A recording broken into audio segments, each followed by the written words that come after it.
और उधर मौसम विभाग ने अलर्ट जारी किया है। आज प्रदेश के 24 जिलों में येलो अलर्ट जारी किया गया है बारिश का। बताया जा रहा है कि हल्के से मध्यम दर्जे की बारिश जो है इस दौरान देखने को मिल सकती है।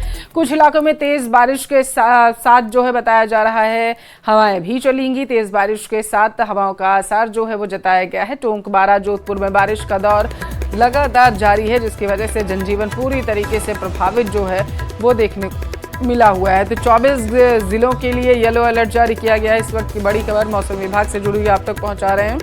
मौसम विभाग ने कई स्थानों के लिए अलर्ट जारी किया है और ऐसे में लोगों से सावधान रहने की भी अपील जो है मौसम विभाग के साथ प्रशासन के अधिकारियों के द्वारा की जा रही है, क्योंकि प्रदेश में सिस्टम एक्टिव होने के बाद लगातार बारिश का दौर देखने को मिल रहा है। भारी बारिश की वजह से कई स्थान जो हैं वो जलमग्न होते नजर आ रहे हैं। निचले इलाकों में पानी भरने की वजह से लोगों को खासी परेशानियों का सामना करना पड़ रहा है।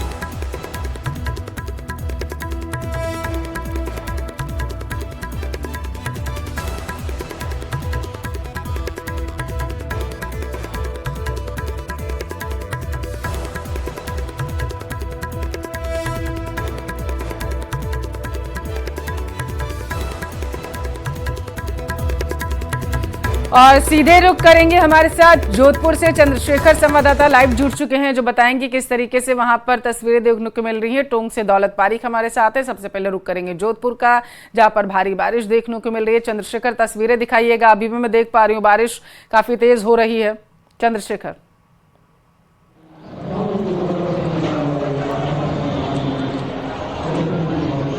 चंद्रशेखर, आवाज पहुंच रही है आप तक? जी बोलिए।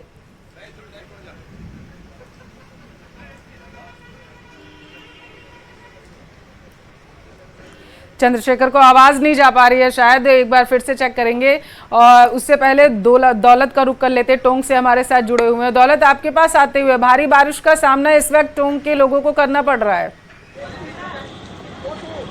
जी बिल्कुल, मौसम विभाग का अलर्ट और लगातार टोंक में बारिश का दौर है वो जारी है। औसत बारिश की बात करें तो सालाना जो औसत है वो 127% से ज़्यादा बारिश हो चुकी है। और स्वतंत्रता दिवस समारोह आज धूमधाम से मनाया गया। हालांकि मौसम और बारिश की मार जो है या खलल इस कार्यक्रम में भी पड़ी है। कन्हैयालाल चौधरी मंत्री है, वो बारिश के अंदर भीगते हुए ध्वजारोहण किया, परेड की सलामी ली। हालांकि कई कार्यक्रम है वो स्थगित करने पड़ गए। सांस्कृतिक कार्यक्रम यहां नहीं हो पाया था क्योंकि मैदान में पानी भर गया था।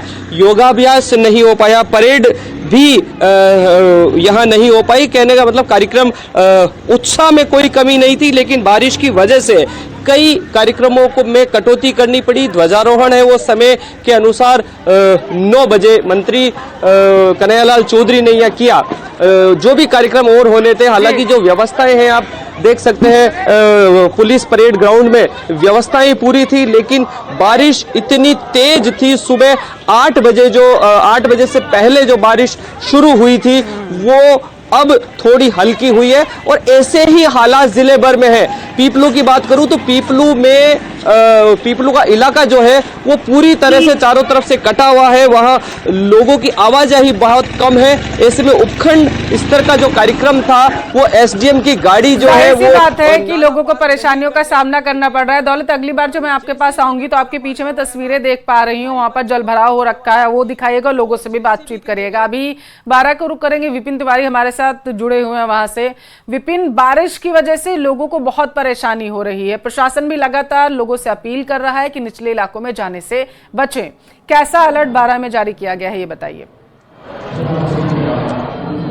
बिल्कुल, देखिए 12 में जो है बारिश को लेकर रेड अलर्ट जारी किया गया है। यहाँ कंट्रोल रूम स्थापित किए हैं क्योंकि ये पहला साल नहीं है। यहाँ जब भी बारिश आती है, क्योंकि 1 दर्जन नदियाँ 12 जिले में ऐसी है जो स्थानीय नदी है और बारिश के समय में अपने पूरे वेग से बहती है। इन नदियों की वजह से 12 जिले का जो ग्रामीण अंचल है वो जीवन अस्त व्यस्त हो जाता है। वहाँ पर रास्ते जो है, दर्जनों गाँवों के रास्ते कट जाते हैं। और आज भी सुबह से जब बारिश हो रही है, अंता का क्षेत्र, चाहे 12 शहर का, शाहबाद का, किशनगंज का, सब जगह जो है सुबह से काले बादल मंडराए हुए थे और आज सुबह जमकर जब बारिश हो रही है, इसी के चलते जो है जनजीवन पूरी तरह अस्त व्यस्त पड़ा हुआ है। शाहबाद क्षेत्र में बात करें तो भैंसासुर नदी अपने उफान पर है, पार्वती है, चाहे कूनो हो या घड़ावली हो, इन सभी नदियों में जो है वो उफान पर पानी है। ऐसे में अभी जो फिलहाल 2 दर्जन गाँव का जो संपर्क वो मुख्यालयों से और सबसे ज्यादा परेशानी प्रशासन के लिए यही बात बनी हुई है कि गांवों का संपर्क मुख्यालयों से टूटने लगा है। राहत सामग्री वहां तक कैसे पहुंचे,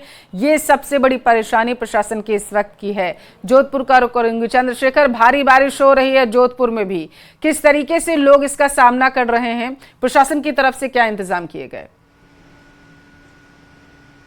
देखिए, बात करें तो जोधपुर में जो मानसून की ये दूसरी सबसे बड़ी बारिश कही जा सकती है। जो वर्ष भर की जो औसत बारिश होती है, लगभग उतनी बारिश जोधपुर में हो चुकी है।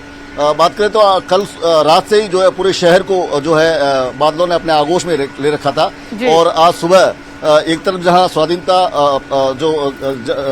स्वतंत्रता दिवस मनाया जा रहा था, वहीं दूसरी ओर तेज बारिश हुई। इसके चलते लूनी उपखंड में जो कार्यक्रम चल रहा था, वहां से जो बच्चे अपने घर चले गए और जो उपखंड अधिकारी है उन्होंने भी जैसे तैसे हालात में जो है ध्वजारोहण किया। वहीं बात करें तो उम्मेद स्टेडियम में जो जिला स्तरीय कार्यक्रम हो रहा है, उसमें ये बारिश जो है छात्रों के और जो वहां मनाने पहुंचे थे चंद्रशेखर, आपके पास आऊंगी क्योंकि 78वें उनको बहुत स्वतंत्रता दिवस को लेकर के तैयारियां बधाई और शुभकामनाएं देना चाहता हूं। जिस आशा और विश्वास के साथ हमारी इस राजस्थान की सरकार को चुना, आज के इस शुभ अवसर पर मैं बताना चाहता हूं कि विकसित राजस्थान के लिए, एक उन्नत राजस्थान के लिए निश्चित रूप से हमारी सरकार काम करेगी। देश के यशस्वी प्रधानमंत्री नरेंद्र मोदी जी के नेतृत्व में विकसित भारत, विकसित राजस्थान बनेगा।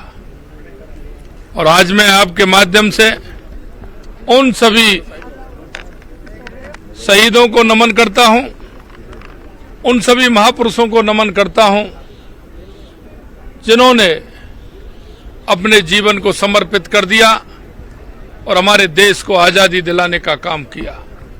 इस मौके पर मैं उन्हें याद भी करता हूं, उनको श्रद्धा सुमन भी अर्पित करता हूं और आने वाले युवा पीढ़ी को कहना चाहता हूं कि हम हमारे देश की अखंडता और एकता को बनाए रखें। एकजुटता के साथ हम देश हित में, राष्ट्र हित में समर्पित होकर के काम करें। मैं सभी प्रदेशवासियों को दिल की गहराइयों से पुनः बहुत बहुत शुभकामनाएं देना चाहता हूं। बहुत बहुत शुभकामनाएं। जय हिंद, जय भारत, जय राजस्थान। प्लीज। सीएम भजनलाल शर्मा को सुन रहे थे आप। शहीदों को नमन करते हुए, याद करते हुए उन्होंने धन्यवाद दिया और उन्होंने कहा कि उन्हीं की वजह से आज हम देश में खुद को आज़ाद महसूस कर रहे हैं। सीएम जो है पत्रकारों से मुखातिब हुए और उस दौरान वो बातें कहते हुए नजर आए और साथ ही साथ उन्होंने ये भी कहा कि किस तरीके से जो राजस्थान है वो प्रगति के पथ पर लगातार आगे बढ़ता जा रहा है, उसमें हम अपना योगदान और भी आगे देते रहेंगे। डबल इंजन की सरकार जो है वो इस वक्त है।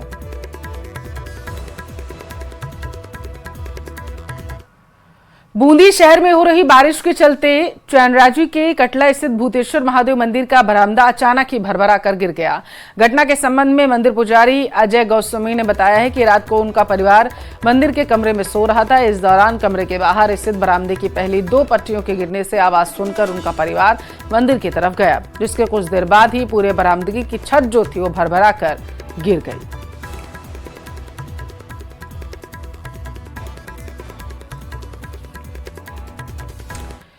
टोंक के पीपलू से बड़ी खबर है। उपखंड स्तरीय स्वतंत्रता कार्यक्रम का आयोजन किया गया। मिठाई जेसीबी में रखकर नाला पार कराई गई। भारी बारिश का सामना इस वक्त टोंक में लोगों को करना पड़ रहा है। नाथुड़ी पीपलू मार्ग पर 3 से 4 फीट पानी बह रहा है, जिसकी वजह से बताया जा रहा है कि जेसीबी की मदद ली गई ताकि मिठाई को जो लोगों में वितरित करनी थी उसको एक छोर से दूसरे छोर तक पहुंचाया जा सके। हाड़ीकला के स्कूलों, आंगनबाड़ी केंद्रों पर बच्चों के लिए मिठाई भेजी गई है। कल दिन भर पानी का बहाव कम होने का अधिकारी इंतजार करते रहे, सुरक्षा बल के जवान इंतजार करते रहे। आखिर देर रात जेसीबी से नाला पार कर मिठाई पहुंचा दी गई, जब बारिश थमी ही नहीं। मिठाई के कार्टन जेसीबी में रखकर नाला पार कर दूसरी पिकअप से भेजा गया। पुलिस जवानों को भी जेसीबी में बिठाया गया और फिर उसके बाद नाला पार करवाया गया। पीपलू जाने के सभी रास्ते बताते चले तेज बहाव की वजह से बंद हो चुके हैं। 1 महीने से बगड़ी रोड पर मासी नदी उफान पर आई हुई है। पीपलू से काशीपुरा मार्ग पर भी तेज बहाव से रास्ता पूरी तरीके से बंद है।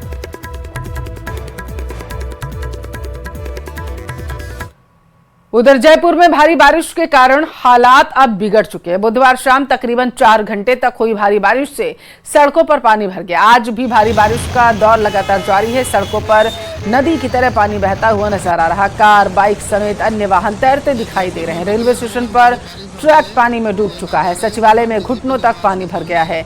बजाज नगर, मालवीय नगर, महेश नगर, बास बदनपुरा, मोती डूंगरी रोड समेत जयपुर के कई इलाकों में बरसात से सड़कें लबालब हैं। कई इलाकों में 3 फीट तक पानी भर गया है। परकोटे में काले हनुमान जी मंदिर के बाहर तेज बारिश से स्कूटी बह गई और मंदिर में भी पानी भर गया। मंदिर प्रशासन ने पानी रोकने के लिए 3 लेयर के बैरिकेड्स लगाए, लेकिन पानी अंदर चला गया। शहर के अलग अलग इलाकों में तेज बारिश के चलते ट्रैफिक जाम की स्थिति बन गई। 22 गोदाम पुलिया के पास तकरीबन 1 किलोमीटर लंबा जाम लग गया। जयपुर दिल्ली हाईवे पर भी पानी भर गया, जिसके कारण जाम की स्थिति बन गई। परकोटा में तेज बारिश के कारण कई इलाकों में बिजली गुल रही है। जल महल के सामने लो फ्लोर पर बस पानी में बह गई।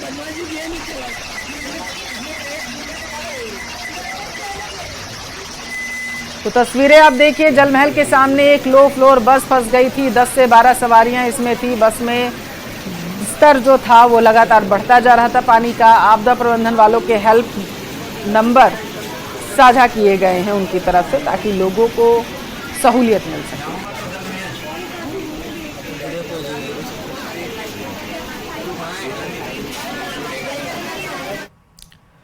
प्रदेश में हफ्ते भर से रुक रुक कर हो रही बारिश का साइड इफेक्ट भी अब दिखने को मिलने लगा। कई जिलों में जलभराव जैसी स्थितियां हैं, तो कई जिलों में बाढ़ जैसे बदतर हालात अब पनपने लगे हैं। रिपोर्ट में देखिए आप।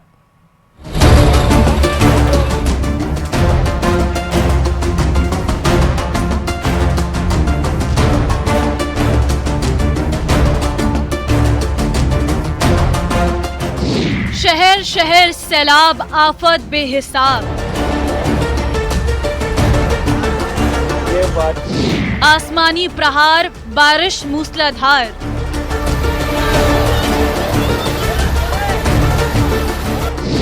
राजस्थान में बारिश आउट ऑफ कंट्रोल।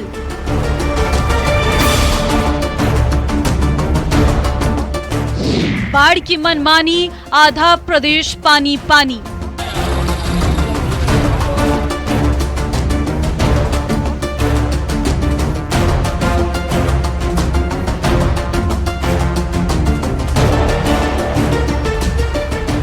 आज राजस्थान पानी पानी है। हर तरफ सिर्फ और सिर्फ सैलाब दिखाई देता है। रेगिस्तान मानो समंदर बन गया हो। यह हाल सिर्फ 1-2 जगह के नहीं, बल्कि प्रदेश के कई जिले आसमानी आफत की चपेट में हैं। जयपुर ग्रामीण के चाकसू में लगातार हो रही बारिश से बांध और तालाबों में पानी की आवक जारी है। पानी की आवक होने से कस्बे के मनोहरा तालाब की पाल टूट गई है और पानी निचले इलाकों की ओर बह रहा है। पिछले 7 दिन से तालाब में चादर चल रही है और पानी तालाब से ओवरफ्लो होकर बह रहा है। बगरू में लगातार हो रही बरसात से कई जगहों पर जलभराव की समस्या हो रही है। ऐसे में लोग लापरवाही बरत रहे हैं और अपनी जान जोखिम में डाल रहे हैं। बगरू कस्बे में भी निजी स्कूल बस के चालक लापरवाही से स्कूली बच्चों की जान पर बनाई है। सड़क मानो तालाब बनी हुई है। बस सड़क में फंस गई और बस चालक ने स्कूली बच्चों को बीच सड़क में उतार दिया और इस दौरान आसपास के लोगों ने मौके पर पहुंचकर बस में सवार बच्चों को पानी से बाहर निकाला और सुरक्षित स्थान पर पहुंचाया। शाहपुरा में भी हाल बेहाल है। शाहपुरा इलाके के करीरी गांव में पानी के निकास के लिए नालियों का अभाव है, जिसके चलते बारिश का पानी सड़क पर आ गया है। सड़क पर पानी भरने से सड़क तलैया जैसी नजर आने लगी है और राहगीरों और वाहन चालकों को परेशानी का सामना करना पड़ रहा है। गंगापुर सिटी के पिलौदा गांव में पानी भरने से लोगों पर मुसीबतों का पहाड़ टूट पड़ा है। पिलौदा गांव के सीएचसी अस्पताल के सामने मुख्य सड़क पर भयंकर पानी आ गया है और पानी भरने से गांव में आवाजाही पूरी तरह से प्रभावित हो रही है। ग्रामीणों को आने जाने में बड़ी परेशानियों का सामना करना पड़ रहा है। यहाँ तक कि अस्पतालों में आने वाले मरीज और परिजनों को भी परेशानियां उठानी पड़ रही हैं। बारिश से सबसे बुरा हाल करौली जिले का है। शहर के कई इलाकों में घुटनों तक पानी भरा हुआ है और पानी निकलने का नाम नहीं ले रहा।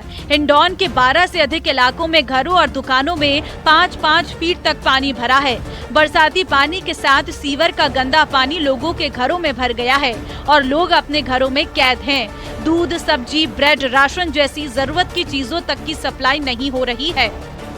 करौली समेत कई जिलों में जल जमाव की स्थिति है, जिसको लेकर सरकार अपने स्तर पर काम कर रही है।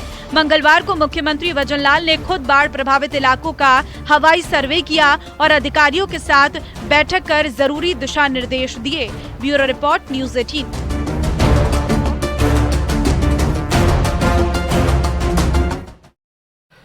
सिरोही का रुख करेंगे। बड़ी खबर है जहां पर बेकाबू निजी बस पलट गई है। बस पलटने की वजह से हाईवे पर कोहराम मचा दिखाई दिया।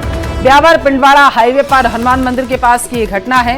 हादसे में 15 यात्री घायल हुए। घायलों को सिरोही के ट्रॉमा सेंटर लाया गया, जहां पर उनका इलाज किया जा रहा। तो बड़ी खबर आपकी टेलीविजन स्क्रीन पर, जहां पर बेकाबू होकर निजी बस पलट गई, जिसकी वजह से हड़कंप मच गया है। जानकारी ये सामने निकल कर आ पाई है कि हादसे में 15 यात्री घायल हुए। घायलों का इलाज जो है वो किया जा रहा है। तो बड़ी खबर है सिरोही से आपके टेलीविजन स्क्रीन पर।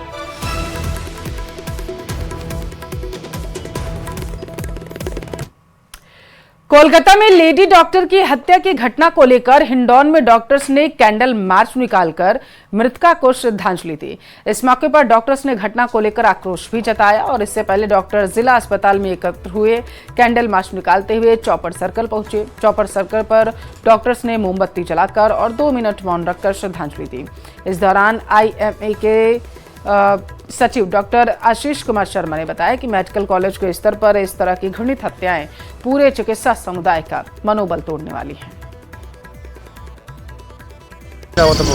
देखिए, जो कलकत्ता में, वेस्ट बंगाल में जो ये घटना हुई है, ऑन ड्यूटी डॉक्टर को जिस तरह से मारा गया है और बहुत नृशंस हत्या की है, उसकी हड्डियां तोड़ दी गई है, उसके साथ रेप किया गया, जिस तरह का बलात्कार हुआ है, तो ये बहुत ही हमारे पूरे देश के लिए चिंताजनक है और बहुत ही अफसोस की बात है। अगर आप सपोज कीजिए कोई महिला या कोई बेटी अगर कार्यस्थल पर सुरक्षित नहीं है, खासकर मेडिकल कॉलेज में सुरक्षित नहीं है, तो भारत के किस हिस्से में सुरक्षित है? ऐसे में पूरे देश में इससे बहुत आक्रोश है और ऐसी